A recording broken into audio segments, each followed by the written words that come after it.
Over the course of the year, we paint thousands of burial vaults for family members across Illinois and Indiana, and it's an honor to prepare every burial vault.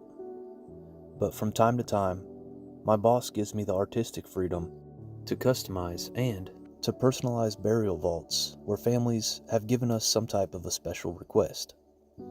For this burial vault, the person who was laid to rest was an avid hunter, and the funeral director asked us if we could create a camouflage burial vault. Now, over the course of 8 years, I've probably done around 4 or 5 different camouflage burial vaults. Sometimes we use leaves and sticks and spray paint to create a realistic camouflage. Other times, like today, I went ahead and Googled a stencil and drew out the camouflage design on the lid of this Wilbert Continental using chalk. I started out by spray painting the lip on the top of the lid gold.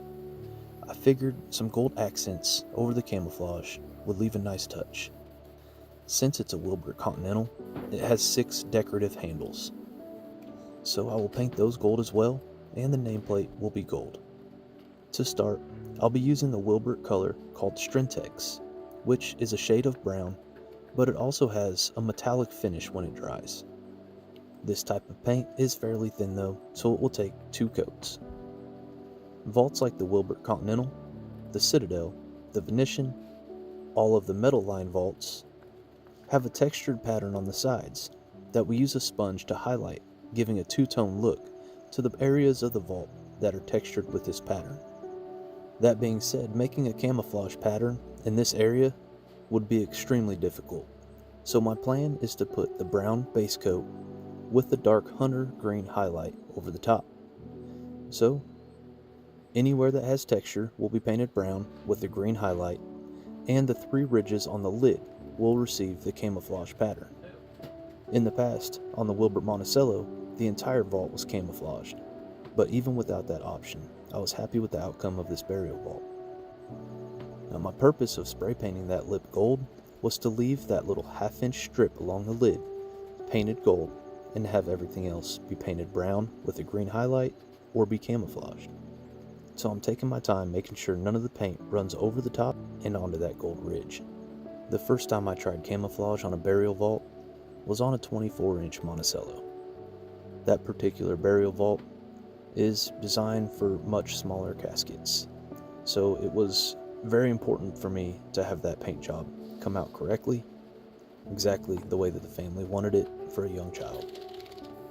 The next camouflage paint job I attempted was on a Wilbert Monticello, and I used chalk to outline where I wanted the camouflage pattern, but unfortunately I made the design way too small, and it took forever to paint each individual section of the camouflage.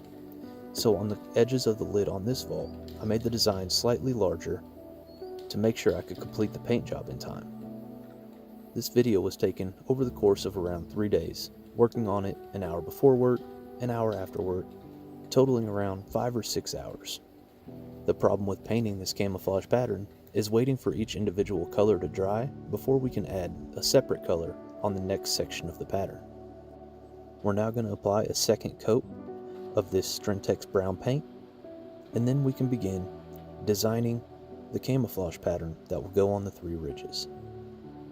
It is an honor to be able to paint one of these vaults whenever someone asks for something in particular, and I really do plan out each vault and make sure that we have the paints necessary for whatever theme that the family or the funeral home is requesting. Over the years, I've painted multiple Chicago Cubs burial vaults, whether that be a Wilbert Venetian with a print, or a Wilbert Monticello that just has a red base and a blue top. We've also done St. Louis Cardinals themed Monticellos. For my grandfather's burial vault, we used a Wilbert Citadel, which is a Wilbert burial vault with a black interior and a textured exterior, and it also has a carapace over the top. So I painted the vault John Deere green with a yellow highlight on the base, and I painted the cover John Deere yellow with a green highlight around the textured edge of the lid. The cover of the burial vault was a farm scene, and in the background there was a big red barn. We photoshopped the International Harvester out of the middle of the print and put a John Deere rightfully in its place, and had a portrait of my grandfather on the opposite side. A few years ago, a woman passed away who was a big fan of Tab Cola, and we painted a Wilbert Venetian Tab Cola pink and made the cover of the Venetian look like a Tab Cola can. I worked at Service a few years back for one of my boss's family members who was a Fighting Illini fan, and I painted that base royal blue with an orange highlight, and I painted the lid orange with a royal blue highlight. The emblem on that vault was the Fighting Illini eye. So with enough information and enough guidance of what the family or the funeral home requests of us, there's almost no limit to the customization that we can do on a burial vault, and it really does mean a lot to the family when they show up to the cemetery and there's something that's more personal to that individual and not just the average burial vault with the average color. Although there's nothing wrong with that either. The standard colors used for Wilbert burial vaults match up elegantly with the caskets that are chosen by the family. Whatever choices the family makes or the funeral director instructs us, we will take pride and make sure that the job is done right. It's at this point in the painting process that we're ready for the highlight. Achieving the two-tone look is fairly simple. We use a sponge and paint. Soak the sponge in paint and lightly brush the sponge over the sides of the textured area. The areas that are raised up receive the highlight color paint, and the areas that the sponge doesn't touch remain the same color as the base coat. Now this highlight will take multiple coats because of the fact that normally when we highlight a burial vault, we have paint thickening powder for the standard colors that make it easier for the paint to stick over the raised edges. Since we don't have thickener to match this green paint, it takes multiple coats to make sure that it covers up the brown paint over the raised areas. The last thing we will add is gold glitter to match with the gold handles and the gold ridge. When the burial vault is out in the sun catches these small pieces of glitter and makes the burial vault shine even brighter. For the different colors, we have silver, copper, gold, and a multicolored glitter to match with each style of paint job we do. And this is what a Camouflage Wilbert Continental looks like installed and ready for the family to arrive in the cemetery. We do offer standard emblems such as crosses, crucifixes, roses, Masonic symbols, armed service branches, palm leaves, and more. But when a family or a funeral director requests something in particular, we can print almost anything in our shop to make sure that the emblem matches up with the theme that the family chose for the vault. For this camouflage vault, we chose a white-tailed buck. Thank you for watching this burial vault preparation video. Take care, and God bless.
you.